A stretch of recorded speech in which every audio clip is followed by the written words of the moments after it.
Have you ever felt busy but completely stagnant?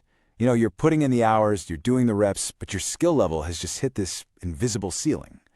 I'm here to tell you, you are not imagining it.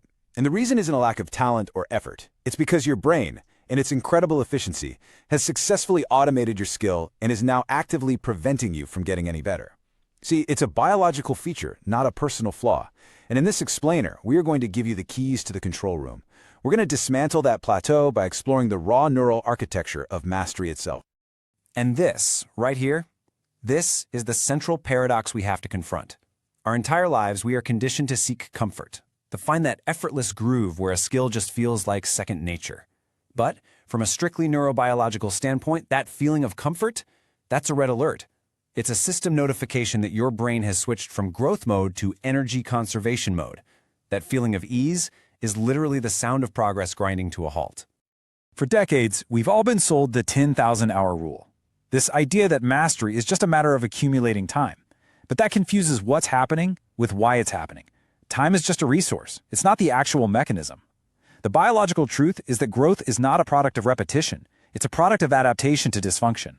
The secret isn't just more practice. It's a protocol of systematic destabilization. It's not about grinding harder. It's about strategically and intelligently breaking the very system that's keeping you safe. So, here's our roadmap for this deep dive. First, we'll expose the expertise mirage and why feeling like an expert can be so dangerous. Then, we'll pinpoint the culprit, the automation veto.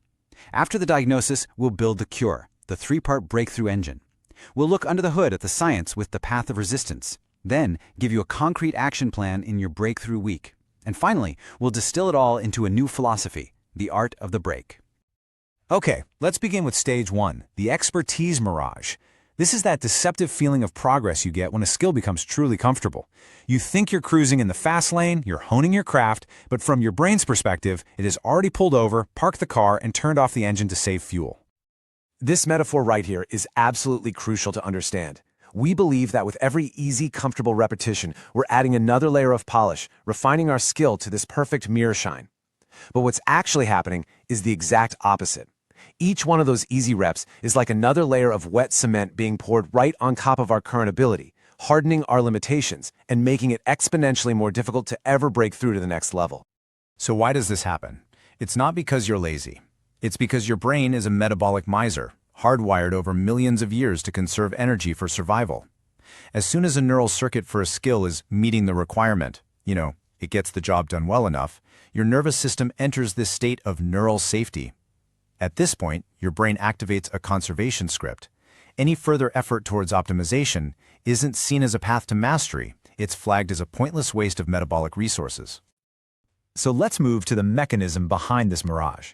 Section 2, the automation veto. Now, this isn't just some passive process. We're about to meet the specific part of your brain that acts as a gatekeeper, building an invisible wall that actively blocks your growth. At the heart of this entire process is something called cognitive automation. When you first learn anything, a new language, how to deadlift, a piece of code, your prefrontal cortex is on fire. This is the center for active, conscious thought, and it consumes a massive amount of glucose. But as you practice, your brain brilliantly offloads that task to the basal ganglia, which is basically your brain's autopilot system. This is what it feels like to do something without thinking. And honestly, it's an evolutionary masterpiece of energy efficiency. So, who decides when to flip that switch to autopilot? Meet the gatekeeper, the anterior cingulate cortex, or the ACC. Think of the ACC as your brain's overworked middle manager. Its job is to constantly monitor your actions and decide when a skill is good enough to be handed off to the energy-cheap autopilot system. And here's the crucial point. The ACC's prime directive is survival and efficiency, not your personal ambition for greatness. It doesn't care about your goals. It cares about the bottom line of your energy budget. And this is exactly what it does. The moment your ACC calculates that the metabolic cost of pushing to the next level is just too high compared to the functional safety of your current ability, it just slams down the gavel. Any attempt you make to engage in that deep, difficult struggle required for a real breakthrough is flagged as an inefficient waste. Your own brain actively denies the request. Vetoed. This quote perfectly illustrates the feeling this creates, what we call the growth void. You feel like you're putting the throttle to the firewall, burning twice the fuel, but you're gaining zero altitude. You are a high-performance machine, built to soar, but you're stuck treading water. And why? Because your internal flight computer, your ACC, has been programmed by years of comfortable practice to believe that steady, predictable performance is the safest way to fly. It's keeping you trapped, all in the name of safety. So how do we manually override this flight computer? Well, that brings us to our solution in Section 3, the Breakthrough Engine. And this is not a set of tips or tricks. This is a systematic, three-part protocol designed to intentionally burn the safety nets and force your brain to initiate a system-wide update. And make no mistake, we are not talking about small, incremental gains anymore. The protocol you're about to learn is a skill accelerator. It's designed to trigger massive leaps in ability by making growth, not stagnation, the path of least resistance for your brain. We're about to learn how to turn your mind from a cozy living room into a forge of impact. So the engine has 3 core components, 3 gears that work in perfect tandem. First, the Automation Purge, where we hunt down and eliminate comfort. Second, variable friction, where we intentionally introduce controlled chaos. And third, error weighting, where we completely rewire the brain's reward system to actually crave mistakes. Okay, let's break down Gear 1, the Automation Purge. This starts with a radical shift in questioning. You need to stop asking, what am I good at, and start asking, what part of this skill can I perform on complete autopilot? Identify those easy reps. You know, the warm-up scales, the opening lines, the familiar routines. Those are your targets. And you don't just reduce them, you must surgically remove them from your practice. They are the enemy of growth. Next, we engage variable friction. This is where we stop polishing and start deliberately sabotaging our own efficiency. See, your brain's autopilot script only works because the environment is predictable. So your job is to become the agent of chaos. Introduce new variables, constraints, and unpredictability that make the old, comfortable script fail, and fail repeatedly. This failure isn't a setback. It is the exact data point your brain needs to finally recognize that a system update is no longer optional, it's essential. And finally, maybe the most profound shift of all, error weighting. We have to retrain our entire motivation system. You must stop chasing that dopamine hit of a successful rep. Instead, you start hunting for the flinch, that microsecond of hesitation or mistake.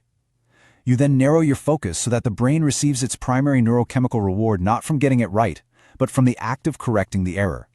You're training your brain to value and even seek out the process of fixing its own bugs.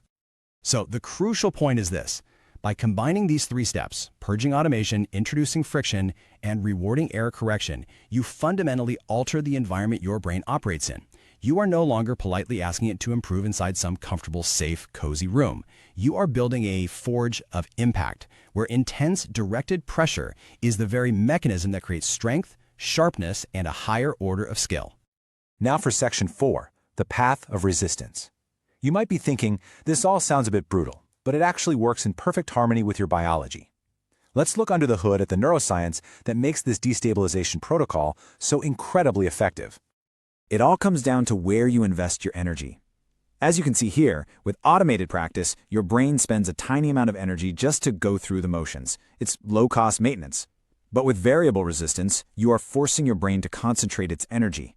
You are making a targeted, high-cost investment specifically in the task of breaking the ceiling. And this strategic shift in energy allocation is the trigger for profound biological change. So here's the science simplified.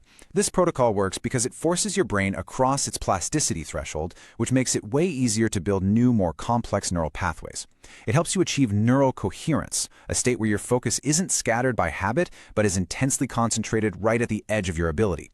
And by successfully fixing difficult high-load errors, you leverage the brain's winner effect, getting a neurochemical reward that rewires you to see this new, harder level of skill as the new baseline. It makes the next breakthrough feel almost inevitable. Which brings us to the most practical and important part, Section 5, your breakthrough week. This is how you stop theorizing and start engineering your own growth, starting the second this explainer is over.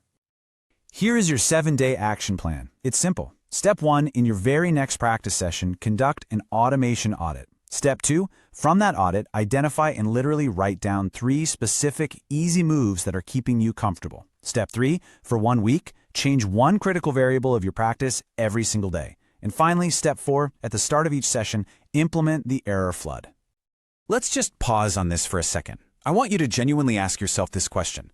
What are the specific parts of your craft, your workout, your daily work, that you can do on complete autopilot? What are those comfortable routines that feel productive but produce zero real growth? These are the anchors holding your high-performance jet to the seafloor. You have to identify them by name before you can cut the lines. So what kind of variables should you change? Well, it can be brutally simple. Change the time of day you practice to disrupt your body clock. Dramatically alter the speed. Go 50% slower than you think is necessary, or maybe 25% faster than you think is even possible. Or add a heavy constraint. If you're a writer, try writing a paragraph with no adjectives. If you're an athlete, use only your non-dominant side. If you're a leader, try to run a meeting without speaking first. This forces adaptation. Now for the error flood. This is a powerful recalibration tool. For the first 10 minutes of your session, your only goal is to fail. You will intentionally operate just above your current limit, pushing until you make mistakes. You want to emphasize the velocity of your failures, not the volume of your successes. This is a direct, undeniable message to your ACC that the old standard of performance is no longer acceptable for survival.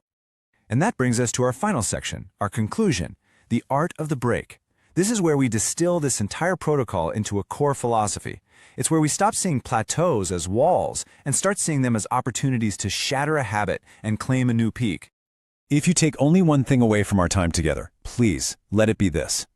Mastery is not a feeling of comfort or effortlessness. It is not a destination you arrive at. Mastery is the ongoing process of engineering dysfunction. Your stagnation is a hardware problem, not a character flaw. It is a measure of how well you can strategically break your own systems again and again until only growth remains. So here is your challenge. Not for next week, not for tomorrow, but for today. Conduct a plateau audit on the most important skill in your life. Find that single easy rep that is the anchor on your growth. And then devise a plan to kill that automation. Make it awkward, make it difficult, make it new again. You cannot outperform your own biology. Your brain's drive for efficiency will always, eventually, force you to stagnate. The only way forward is to become the architect of your own breakthroughs. This protocol is the blueprint. Master this process and your growth becomes an unstoppable force. Shatter the habit. Claim the peak.